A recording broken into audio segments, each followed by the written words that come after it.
L'exposition aujourd'hui, c'est simplement pour attirer l'attention, d'abord pour une génération comme moi, peut-être plus avancée, jusqu'à descendre chez vous. Vous êtes la nouvelle génération.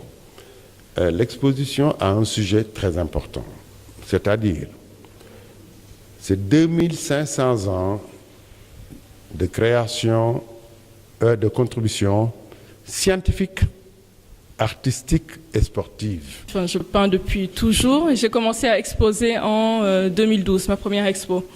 Actuellement, je suis basée à Paris, mais je suis née et j'ai grandi à Dakar. Voilà. Aujourd'hui, nous sommes réunis pour vous présenter cette collection qui parle des 100 inventions noires qu'on avait exposées à la précédente biennale. Alors, mon exposition aujourd'hui, c'est Fragments. C'est une exposition qui est composée de 12 œuvres que j'ai conçues entre 2013 et 2018. Donc, ce sont des œuvres qui n'ont pas été constituées comme une série. C'est vraiment différentes toiles qui représentent différentes étapes de mon parcours, de ma vie, différentes émotions. C'est vraiment des allégories, des images des émotions, des épreuves que j'ai pu traverser. Donc, il y a un peu de moi dans chacun des tableaux. C'est comme un journal intime, mais qui s'ouvre à tout le monde. Ça, c'est un remake de l'exposition. En fait, l'idée de l'exposition est née il y a de cela 2 ans, quand on travaille sur les aides de défilement des clichés cinématographiques. À l'époque, on faisait des bandes à travers un tableau qui consistait à transcrire les messages codés au niveau de ces sculptures qu'on avait exposées. Mais après l'exposition qui avait eu énormément de succès, on s'est dit pourquoi pas faire beaucoup plus. Après, l'idée est née, de là où nous sommes s'arrêtés sur cette exposition. Cette année-ci, on a fait de telle sorte que on a travaillé sur les réalisations qui consistent à faire une installation des clichés. Mais l'idée et le thème aussi, c'est de faire de telle sorte que ceux qui viennent visiter l'exposition se sentent comme si vous étiez dans un salon ou bien dans une salle de cinéma en train de regarder un film documentaire. Ce film n'est d'autre que ces réalisations faites par les Noirs. Ça parle? Oui, bien sûr que ça parle, parce que ça peut avoir chaque personne a son interprétation de mes tableaux.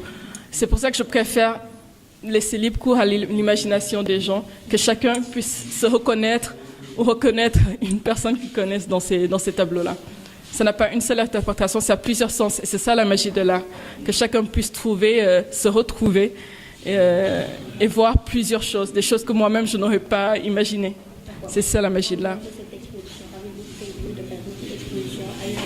Ailleurs, j'espère refaire d'autres expositions à Dakar parce que c'est chez moi, c'est là que je suis née, c'est là que j'ai grandi. Et j'espère me nourrir de cette terre qui est la nôtre, de me nourrir aussi de la créativité qu'il y a à Dakar également.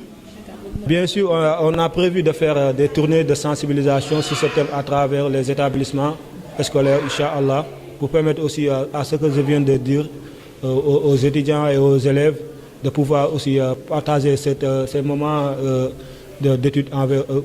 Parce qu'on avait commencé à l'université au mois de mai, à la faculté de médecine dans le Hall, c'était le 5 mai dernier. Ça, c'est la seconde étape de cette exposition qu'on a fait ici à la galerie. Je commence par la science. Je veux d'abord commencer par notre cousin, Cheikh Modibo Diarra, qui était le directeur pour envoyer Pathfinder sur Mars. Et il est malien, donc c'est notre cousin. Et je reviendrai aussi sur Souleymane Atta Diouf, qui est un artiste sénégalais, qui avait patenté à l'époque le train solaire et le bateau solaire. C'est pour ça que Abdoulaye Wade disait toujours je vais vous amener des bateaux de là, qui vont vous amener à Bargny, c'était ça. Malheureusement, il n'a pas vu son rêve se réaliser. Il est décédé en janvier 2016. Ce qui doit nous instruire, le savoir est pour tout le monde. L'analyse aussi est pour tout le monde. La discipline, c'est le moteur principal de n'importe quel individu. Et quand on dit individu, on parle aussi du développement de l'individu. On dit culture. La culture, c'est ce que nous faisons tous les jours, de notre lever de notre lit jusqu'à notre coucher sur notre lit. Et c'est ça la culture. Le savoir, c'est la combinaison du cœur et de l'esprit. Et l'analyse, une analyse positive. Mais il me semble que nous avons vécu des périodes difficiles. Et je ne connais aucune autre nation, je ne connais aucun pays dans le monde qui n'a pas vécu les mêmes soubresauts que l'Afrique a connus. On nous dit l'esclavage, la colonisation.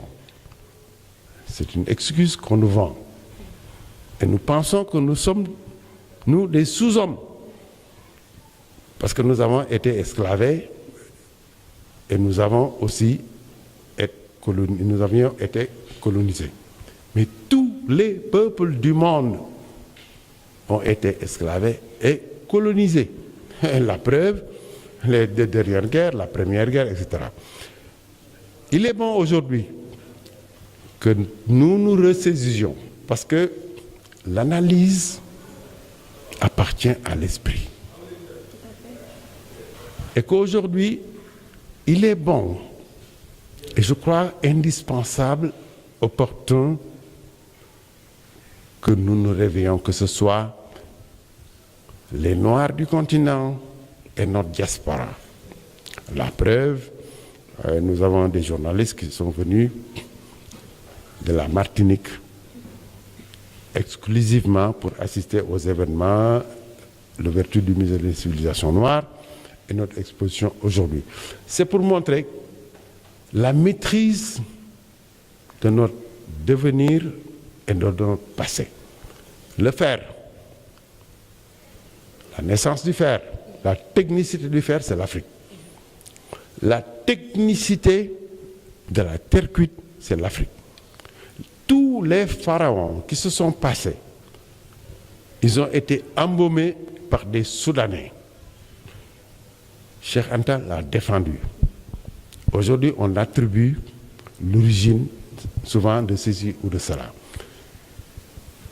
Le titre de l'exposition, c'est 2500 ans de contribution scientifique, artistique et sportive.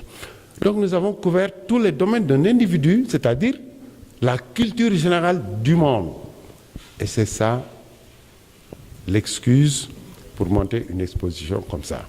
Et je vous demande à la jeunesse qui me regardait, qu'elle soit d'ici, du continent ou d'ailleurs de la diaspora, de se ressaisir et d'oublier ce qu'on nous a inculqué d'esclavage, ce qu'on nous a inculqué de colonisation.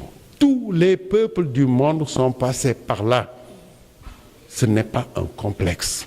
Enfin, je suis très heureuse d'exposer là, dans ce lieu mythique de Dakar, dans ce lieu mythique de l'art, qui est la galerie Yassine Art. Je suis très heureuse qu'il m'ait accueilli, que la famille Thiam m'ait accueilli entre ses murs.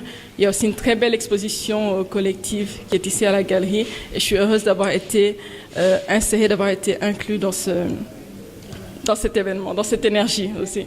Mon mot de la fin, je remercie tous les médias qui sont venus en nombre pour partager ces moments de joie, que je peux dire, avec nous. On le remercie parce que nous voyons que vous êtes aussi tellement fatigués. Vu aussi, depuis qu'on a annoncé le thème, vous vous êtes acharnés à venir tout le temps récupérer des informations pour le partager via les réseaux sociaux. Le groupe Aigu d'Afrique vous remercie de votre disponibilité en vous invitant lors de la précédente Inch'Allah édition pour venir aussi partager aussi ces moments. L'excuse pour monter une exposition comme ça. Et je vous demande à la jeunesse qui me regardait, qu'elle soit d'ici, du continent ou d'ailleurs de la diaspora, de se ressaisir et d'oublier ce qu'on nous a inculqué d'esclavage, ce qu'on nous a inculqué de colonisation. Tous les peuples du monde sont passés par là. Ce n'est pas un complexe. Le complexe, c'est le manque d'analyse que nous avons. Et le complexe, c'est le manque de perspective et de copier sur ce que les autres ont déjà fait. Bon, sur ce, je vous remercie beaucoup et je remercie les techniciens qui, depuis ce matin, sont autour de nous pour montrer au monde et à ceux qui nous écoutent, et spécialement à votre génération. Je vous remercie.